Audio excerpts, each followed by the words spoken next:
forming a nation, Khalistan.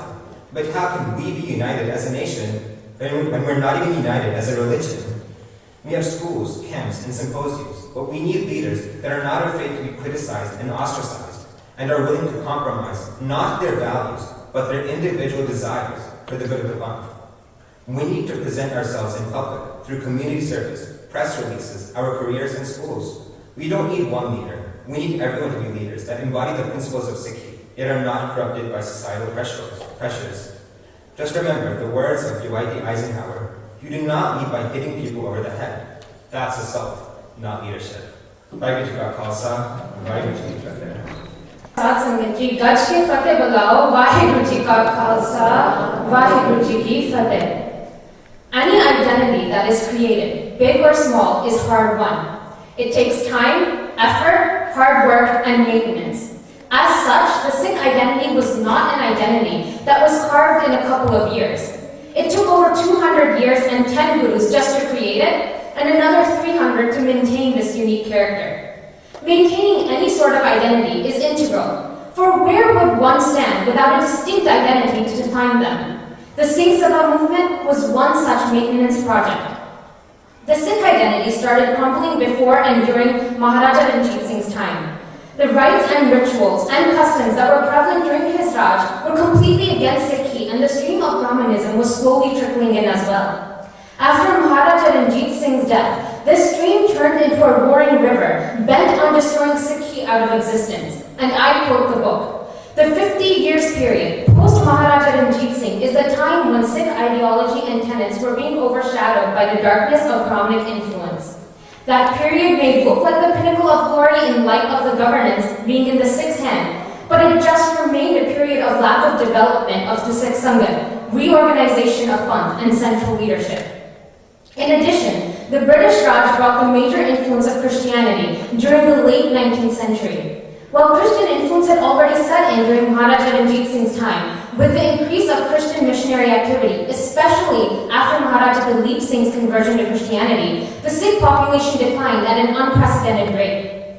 This situation was very quickly spiraling out of control, and taking advantage of it, other problematic issues presented themselves, such as people claiming themselves as living gurus and the Mahants using gurdwaras to their advantage.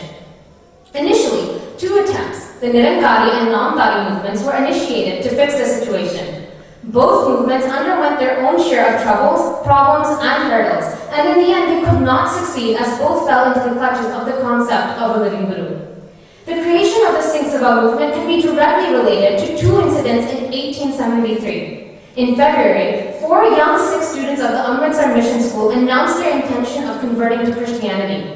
This proclamation was met with stunned disbelief from the Sikh community. The parents had just barely managed to convince the boys to not convert when a second incident in the form of Pandit Shardaram hit them.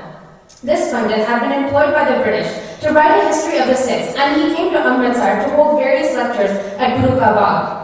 While narrating the Guruji's life story, he distorted facts, made derogatory comments, and spoke disrespectfully of the Gurus and their teachings.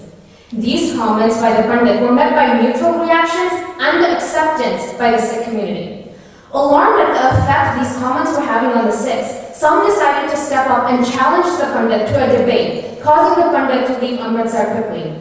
But these events were effectively seared into the minds of various Sikh leaders.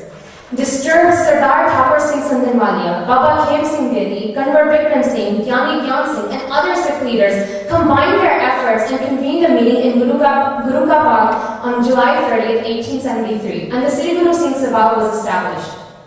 Then, in 1878, a Sikh Sabha was organized in Lahore, and various Sikh Sabha organizations popped up in all those towns that had a majority population of Sikhs. The Sikh Sabha movement was not without its hitches. One of the very first issues that popped up was the extreme differences in ideologies and goals within the organizers of the Sikh Sabha. For example, on one hand, while Khem Singh Bedi was a reformist, being a descendant of the Guru, he was also interested in having himself worshipped and glorified. On the other hand, Sardar Thakur Singh was more focused on overthrowing the British. Because of this clash of views, the activities of the Sri Guru Singh Sabha Amritsar came to a halt. Later, this Sikh Sabha was revived. A second major hurdle came in the form of disagreements between the 2 Sikh Sabha organizations and the eventual split. On April 11, 1880, both the Sikh Sabha Amritsar and Sikh Sabha Lahore established the Khalsa Diwan in Amritsar as a general body for both organizations. The work progressed, and the Diwan achieved success in establishing Khalsa schools for general education and floated papers and periodicals to propagate Sikh ideology and various religious activities. However, this association ended rapidly as leaders of the Khalsa Diwan clashed. The president, Baba Khem Singh Bedi, was still bent on being worshipped as the Guru of the Sikhs and demanded respect for himself and all the families descended from the Gurus. The chief secretary, Bhai Gurmukh Singh, was a progressive reformist, believing Sikhism to be a separate sovereign religion, having the quality of all believers without distinction of caste or status as its basic social creed. He also wanted to maintain complete cooperation with the British government. These differences led to the split between the Khalsa Diwan. In 1886, Bhai Gurmukh Singh and the leaders of the Sikh Sabha Lahore founded the Khalsa Diwan Lahore, which was totally independent and separate from the faction in Amritsar. Though both Diwans, despite the different ideologies, worked for the same goals, slowly the Khalsa Diwan Lahore took the lead with regards to reformation.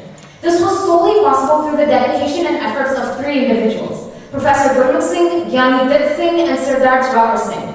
Professor Saab is considered to be the most positive influence and biggest contributor to the Sikh Sabha movement.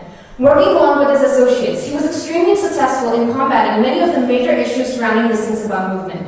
His aim in the reform movement was creation of national literature in Punjabi language, educating Sikhs in professional and religious fields, stopping Sikhs involved or involving themselves in other religions and or apostasy and bringing them in the mainstream of Sikhism, and taking deep the roots of Sikhism without confrontation with the British government of the time.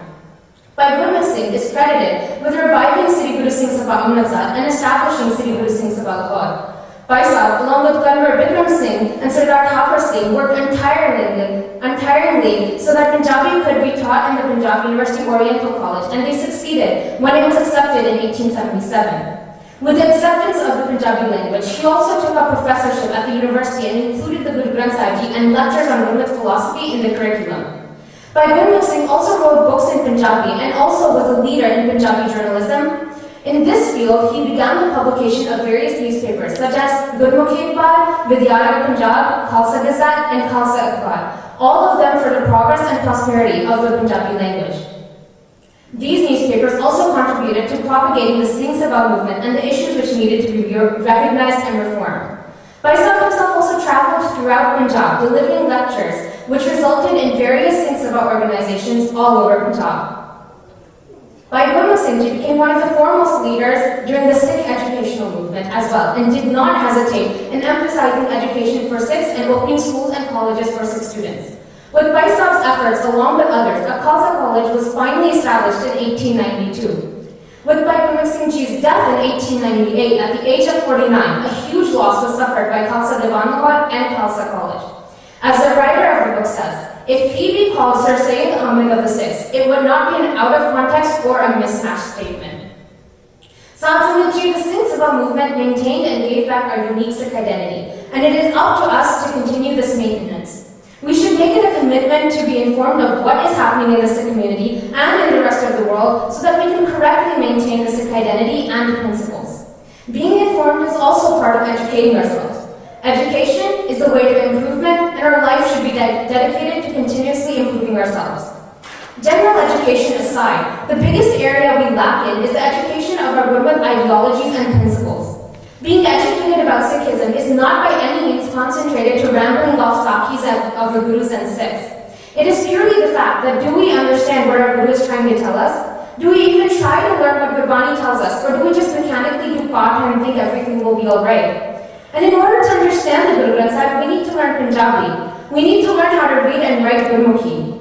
Sound familiar? This is exactly what Professor Gurmukh Singh was after, and just because they were able to succeed back then doesn't mean that we stop now. It means we continue his legacy. But all this education and learning must reap some benefits. Whenever there is an issue in the Sikh community, we rely on everything our knowledge to lead and support the community. At the moment, one of the hottest debates that has taken a furious hold on Sikhs is the Dasam Granth controversy. I could stand here today and tell you what is right and what is wrong in this controversy. I could say that the majority of Dasam Granth is not written by Guru Gobind Singh Ji at all. I could say that there are many passages in the Dasam Granth that will make you cringe and think that why did we ever listen and read this stuff? I could say that Dasam Granth was written by malicious for all intents and purposes, wanted to destroy Sikhism from the inside out. But I could say all